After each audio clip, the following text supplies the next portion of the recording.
des de la política de la dreta. La dreta va a plantejar l'estat jacobino, l'estat jacobià. Ells van a la centralització, que és la manera en la que tenen d'entendre Espanya.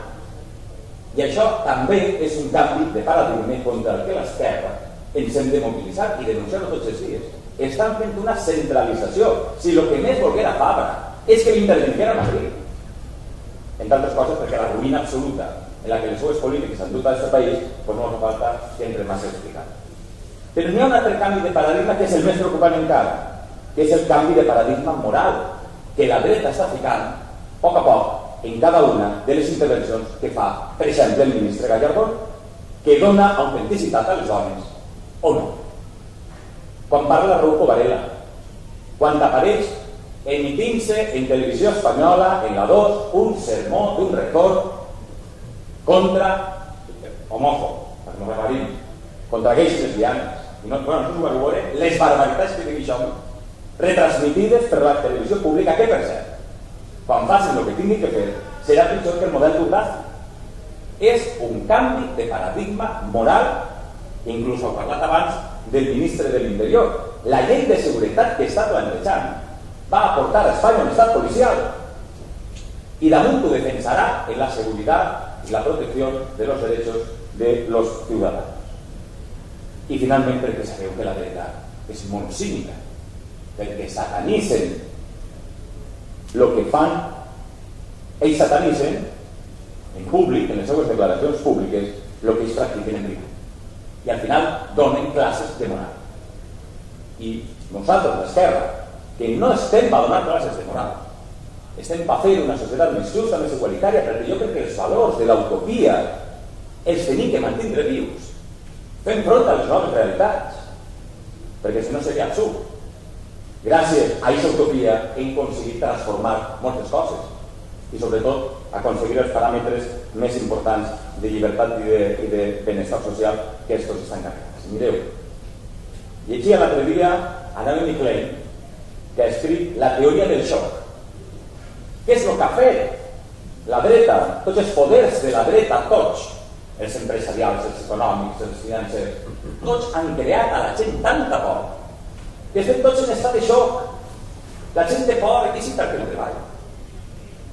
Estem tots, han aconseguit que damunt siga la societat la que se senta culpable d'aquelles coses que han provocat ells i que la gent pense gràcies que cobra una pensió. Han aconseguit canviar-nos la manera d'entendre l'estat del benestar. No és gràcies que cobra una pensió. I això és el teu dret. Però això s'han aconseguit, i per això estava ho escrivia, en la teoria del xoc, deixar-nos a tots què? Això és el que fa Rajoy. Recordeu quan va anunciar cada divendres donaré una sorpresa o faré una retallada. Això és tindre a la gent amenaçada. I una de les coses que l'esquerra també ha de lluitar és per no tindremos amenaçades. Mireu, el 1 de maig jo vaig sentir a un dels fundadors de Comissions Obreres que dia el govern, clar que han de participar, de fer transformacions i de fer polítiques que poden inclús, els socialistes van fer la transformació industrial, la conversió industrial, a vegades medides que són complexes, però que saps que per això vols governar i que per això tens l'obligació de governar has de fer.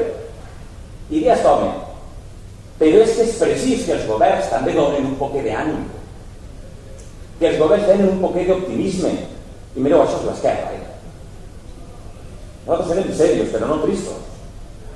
I també tenim que donar a la gent ànim, perspectiva, en una situació que és complicada. Però aquesta és la part nostra. Aquesta és la part del cor de l'esquerra. Aquesta és la part de participar, de donar futur. Perquè no pots estar tot el dia de dir a la gent el mal que estem. Hem de participar, de planificar i de plantejar polítiques actives mirant diverses coses. Mireu, jo crec que s'ha comès errors, les urnes ho han dit, i ha hagut una gran dedicació de temps a tranquil·litzar els mercats en més a tranquil·litzar les persones. L'economia que s'hauria d'haver entès sempre com un instrument per al benestar i la felicitat, que per cert, podríem introduir algun indicador des de l'esquerra nou, perquè es parla del PIB i se parla... No, i per què no parlem de l'índex de felicitat de la gent? Perquè existeix aquest índex. Per què comencem a canviar paràmetres nosaltres mateixos en els nostres discursos per aconseguir implicar una major perspectiva de solució? Però vos diria que la política, ahir l'altre dia ho comentava el company Ricard Pérez Casados en València, de la política és el que és el moment de la política i de les persones, de la política per a les persones.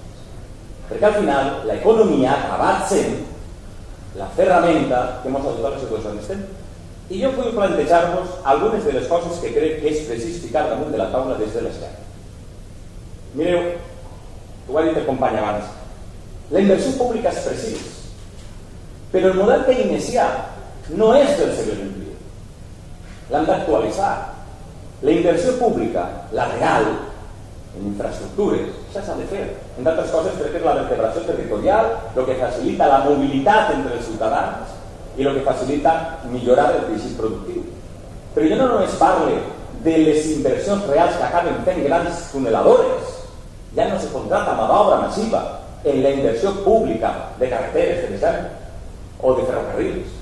Anem a parlar de la inversió en les persones. La inversió que l'Estat l'ha de fer ha d'entrar en canvi de conceptes. Nosaltres no podem parlar de gasto en l'educació. Nosaltres hem parlat d'inversió en l'educació. La inversió en el talent de la gent. La inversió del futur. El que estan fent atacant a la universitat, en la pujada de les taxes, en la retallada de serveis, el que estan fent és atacant al futur intel·lectual i productiu d'aquest país.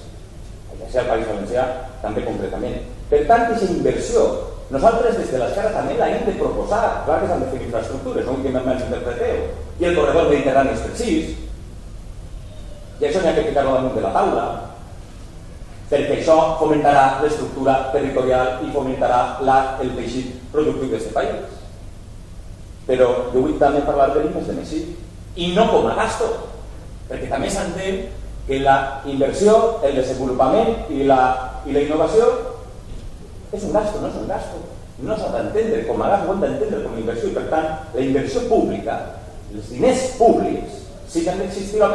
Com és possible que diguem, o que ens diguen, que hem tingut que retallar 10.000 milions d'euros en els serveis bàsics de sanitat i d'educació, que són els mateixos que han ficat en Bankia? Tenien els diners o no els tenien? Claro, perquè al final ja no pot entendre, i nosaltres hem d'explicar, perquè nosaltres som les alternatives reals a aquest govern, així a l'àmbit valencià, jo crec que prou únic. Però on vagin els diners públics ha d'anar un control estricte d'on van els diners públics. Vos vaig a contar un cas que li conta un empresari respecte de l'ICO, i per això coincideixen els companys abans la necessitat d'una entitat financera pública. L'ICO dona préstecs a menor interès per fomentar i ajudar a les empreses. Però no es dona directament perquè no té oficina i no pot. I ho fa a través d'entitats bancàries, a través del Santander, a través del Sabadell.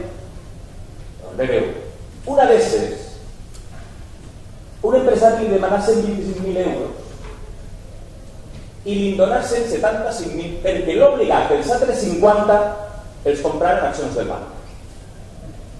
Això és una broma. Això és una broma. I això és augmentar el control d'on van els diners. S'ha de ficar fi a la festa de les subvencions, que per exemple este govern així autonòmic és exemplar per la festa de les subvencions sense control. I si voleu després parlem de la ciutat de la llum. Per tant, on vaig a un duro o un euro dels diners públics en inversió que ha de reinvertir directament en el benestar social, ha d'anar augmentant el control. Però mireu, també se parla en Europa de la nova responsabilitat social de les empreses. És que nosaltres també tenim que anar actualitzant-nos, perquè no podem estar dient sempre grans valors que són precisos perquè els juguem a l'esquerra, però n'hi ha noves formes. La nova responsabilitat social de les empreses és participar directament de què fan dels seus beneficis, que trauen directament d'allà on estan ubicats.